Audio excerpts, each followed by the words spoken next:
Hello friends, welcome back to my YouTube channel arts students corner. कैसे हैं आप लोग? और उम्मीद है आप लोग की पढ़ाई अच्छी चल रही होगी। उम्मीद है आप लोग भी अच्छे होंगे। इस वीडियो में मैं लेकर आ गई हूँ आप लोग के लिए पार्ट 3 ये वीडियो रहेगा, जिसमें कि मैं आप लोग की 6 टॉपिक और इसके बाद एक 7 टॉपिक है, उसको भी हम लोग इस वीडियो में कवर करेंगे। इसके पहले के टॉपिक्स मैंने अपने चैनल पे अदर वीडियोज़ में डाल दिए हैं, पार्ट 1 और पार्ट 2 के नाम से। वो चाहे तो आप लोग मेरे चैनल पर देख सकते हैं, आर्ट्स स्टूडेंट्स कॉर्नर पर। अगर आपको वीडियो अच्छा लगे तो लाइक कर दीजिएगा, शेयर कर दीजिएगा अपने फ्रेंड्स के साथ, और चैनल को सब्सक्राइब करना मत भूलिएगा। चलिए बिना देरी किए अब शुरू करते हैं। तो ये है हमारा 6th टॉपिक, जिसका कि नाम है फॉलोअर्स ऑफ द बुद्धा। इसी को आज हम लोग पढ़ेंगे। इसके बाद 7 टॉपिक है स्तूपा, उसको भी हम लोग इसमें कवर करेंगे, और इसके बाद के टॉपिक्स हम नेक्स्ट वीडियो के पार्ट में कवर करेंगे। तो इस टॉपिक का नाम है फॉलोअर्स ऑफ द बुद्धा, यानी कि बुद्ध के अनुयायी। इसको फटाफट से पढ़ लेते हैं, देखते हैं इसमें दिया क्या हुआ है। Soon there grew a body of disciples of the Buddha, and he founded a Sangh, an organization of monks who too became teachers of Dham. धीरे धीरे बुद्ध के शिष्यों का दल तैयार हो गया, इसीलिए उन्होंने संघ की स्थापना की। ऐसे भिक्षुओं की एक संस्था जो धम्म के शिक्षक बन गए। These monks lived simply, possessing only the essential requisites for survival, such as bowl to receive food once a day from the laity. As they lived on alms, they were known as भिक्षु। उनके पास जीवन व्यापन के अत्यावश्यक चीज़ों के अलावा कुछ नहीं होता था। जैसे कि मतलब वो जो मॉन्क्स होते थे, यानी कि वो जो श्रमण होते थे, एक सादा जीवन बिताते थे। उनके पास जीवन यापन के लिए अत्यावश्यक चीज़ों के अलावा कुछ नहीं होता था। जैसा कि दिन में एक बार उपासकों से भोजन दान पाने के लिए वे एक कटोरा रखते थे। क्योंकि वे दान पर निर्भर थे, इसीलिए उन्हें भिक्षुक कहा जाता था, भिक्खु कहा जाता था। भिक्षुक नहीं, भिक्खु यहाँ लिखा हुआ है। Initially only men were allowed into the sangha, but later women also came to be admitted. शुरू में सिर्फ पुरुष ही संघ में सम्मिलित हो सकते थे, बाद में महिलाओं को भी अनुमति मिली। According to Buddhist texts, this was made possible through the meditation of Anand, one of the Buddha's dearest disciples, who persuaded him to allow women into the Sangh. बौद्ध ग्रंथों के अनुसार बुद्ध के प्रिय शिष्य आनंद ने बुद्ध को समझाकर महिलाओं को संघ में आने की अनुमति प्राप्त की। The Buddha's foster mother, Mahaprajapati Gautami, was the first woman to be ordained as bhikkhuni. Many women who entered the Sangh became teachers of Dham and went on to become theris, or respected women who had attained liberation. तो बुद्ध की उपमाता महाप्रजापति गौतमी संघ में आने वाली पहली भिखुनी बनी। कई स्त्रियां जो संघ में आई वे धम्म की उपदेशिकाएं बन गईं। आगे चलकर वे थेरी बनी, जिसका मतलब है ऐसी महिलाएं जिन्होंने निर्वाण प्राप्त कर लिया हो। थेरी ये ऑब्जेक्टिव क्वेश्चंस में आ सकता है, तो आप लोग इसको याद रखिएगा। The Buddha's followers came from many social groups. Buddha के अनुयायी कई सामाजिक वर्गों से आए। They included kings, wealthy men and gahapatis, and also humbler folk, workers, slaves regarded as and crafts people. तो इनमें राजा, धनवान, गृहपति और सामान्य जन, कर्मकार, दास, शिल्पी सभी शामिल थे। Once within the Sangh, all were regarded as equal, having shed their earlier social identities on becoming bhikkhus and bhikkhunis. तो एक बार संघ में आ जाने पर सभी को बराबर माना जाता था, क्योंकि भिक्खु और भिक्खुनी बनने पर उन्हें अपनी पुरानी पहचान को त्याग देना होता था। The internal functioning of the sangha was based on the tradition of ganas and sanghas, where consensus was arrived at through discussion. If that failed, decisions were taken by a vote on the subject. संघ की संचालन पद्धति गणों और संघों की परंपरा पर आधारित थी। इसके तहत लोग बातचीत के माध्यम से एकमत होने की कोशिश करते थे। अगर यह संभव नहीं होता था तो मतदान द्वारा निर्णय लिया जाता था। Buddhism grew rapidly both during the lifetime of the Buddha and after his death, as it appealed to many people dissatisfied with existing religious practices and confused by the rapid social changes taking place around them. Buddha के जीवन काल में और उनकी मृत्यु के बाद भी बौद्ध धर्म तेजी से फैला। इसका कारण यह था कि लोग समकालीन धार्मिक प्रथाओं से असंतुष्ट थे, और उस युग में तेजी से हो रहे सामाजिक बदलावों ने उन्हें उलझनों में बांध रखा था। The importance attached to conduct and values rather than claims of superiority based on birth, the emphasis placed on metta, fellow feeling, and karuna, compassion, especially for those who were younger and weaker than oneself, were ideas that drew men and women to Buddhist teachings. बौद्ध शिक्षाओं में जन्म के आधार पर श्रेष्ठता की बजाय जिस तरह अच्छे आचरण और मूल्यों को महत्व दिया गया, उससे महिलाएं और पुरुष इस धर्म की तरफ आकर्षित हुए। खुद से छोटे और कमजोर लोगों की तरफ मित्रता और करुणा के भाव को महत्व देने के आदर्श काफ़ी लोगों में भाए। हमारा 6 टॉपिक खत्म हो गया। अब हम स्टार्ट करेंगे अपना 7th टॉपिक, जो कि है स्तूपस यानी कि स्तूप। इसको पढ़ लेते हैं फटाफट, जानते हैं इसके अंदर दिया क्या हुआ है। We have seen that Buddhist ideas and practices emerged out of a process of dialogue with other traditions, including those of Brahmins, Jains, and several others, not all of whose ideas and practices were preserved in text. हमने देखा कि बौद्ध आदर्श और व्यवहार ब्राह्मण, जैन तथा कई अन्य परंपराओं के साथ संवाद और तर्क वितर्क की प्रक्रिया से उभरे। इनमें से कई परंपराओं के विचार और आचार ग्रंथों में नहीं लिखे गए।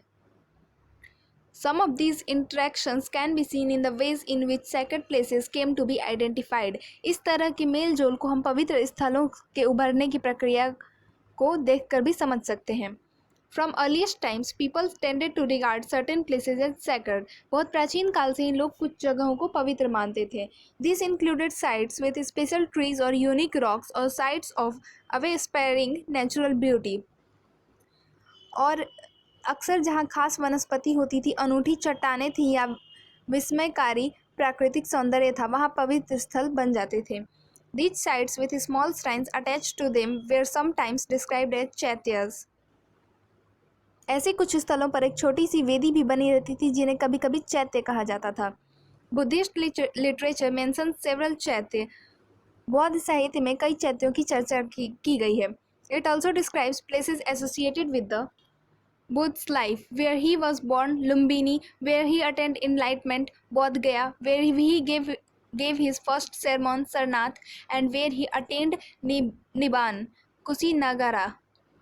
तो इसमें बुद्ध के जीवन से जुड़ी जगहों का भी वर्णन है, जहाँ वे जन्मे थे, जो कि लुम्बिनी, ये आ सकता है क्वेश्चन में 1 मार्क्स के, जहाँ उन्होंने ज्ञान प्राप्त किया, बोध गया, जहाँ उन्होंने प्रथम उपदेश दिया, सारनाथ, और जहाँ उन्होंने निबान प्राप्त किया, कुशीनगर।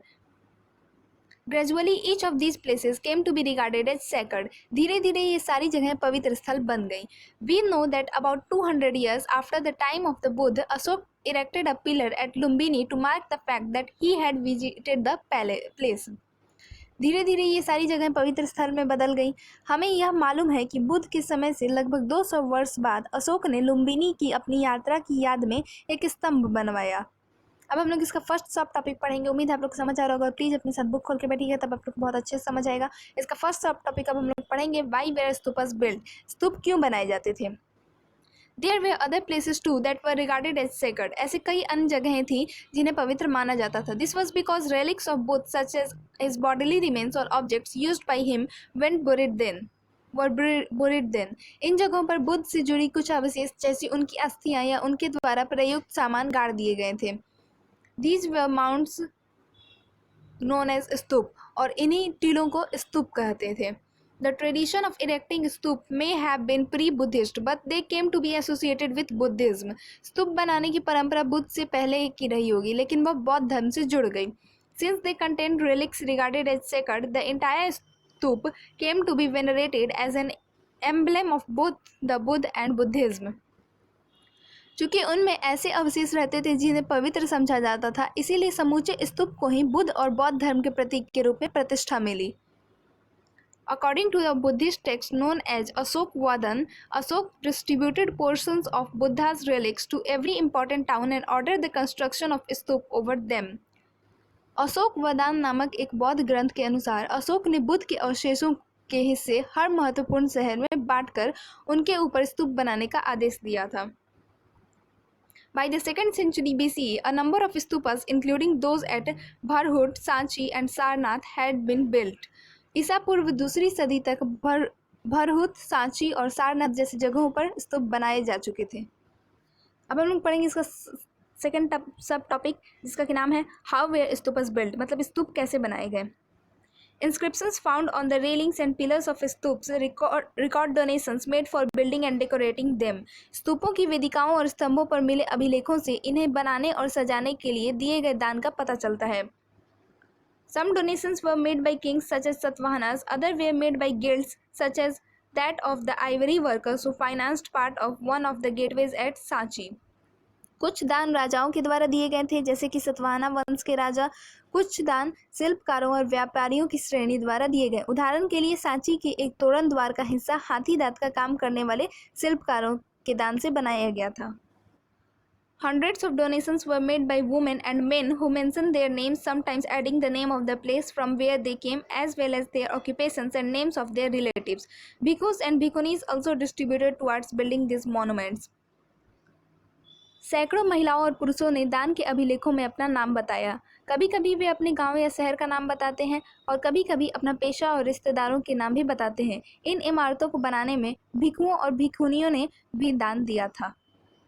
अब हम इसका थर्ड सब टॉपिक पढ़ेंगे जो कि है द स्ट्रक्चर ऑफ द स्तूप, यानी कि स्तूप की संरचना. The stupa, A Sanskrit word meaning a hip, originated as a simple semicircular mound of earth later called and.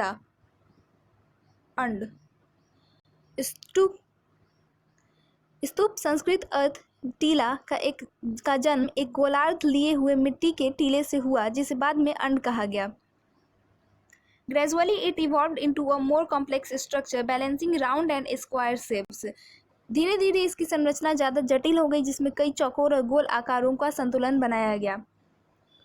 Above the urn was the harmik, a balcony-like structure that represented the abode of the gods. और urn के ऊपर एक हार्मिका होती थी. यह छज्जे जैसा ढांचा देवताओं के घर का प्रतीक था. Arising from the harmika was a mast called the yasti. हार्मिका से एक मस्तूल निकलता था जिसे यष्टि कहते थे. Often surmounted by a छतरी और अम्ब्रेला, जिस पर अक्सर एक छतरी लगी होती थी. Around the mound was a railing separating the sacred space from the secular world. टीले के चारों ओर एक वेदिका होती थी जो पवित्र स्थल को सामान्य दुनिया से अलग करती थी.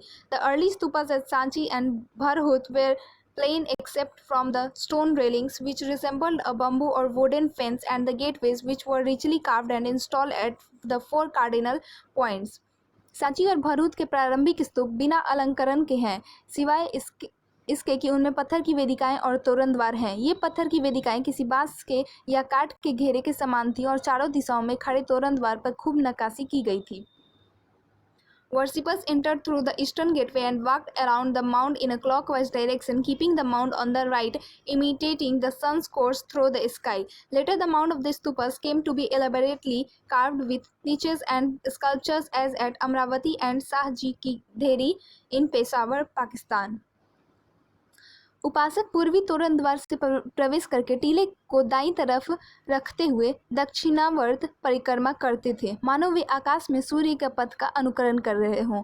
बाद में स्तूप के टीले पर भी अलंकरण और नक्काशी की जाने लगी. अमरावती और पेशावर जो कि पाकिस्तान में शाहजी की ढेरी में स्तूपों में ताक और मूर्तियां उत्कीर्ण करने की कला के काफ़ी उदाहरण हमें मिलते हैं.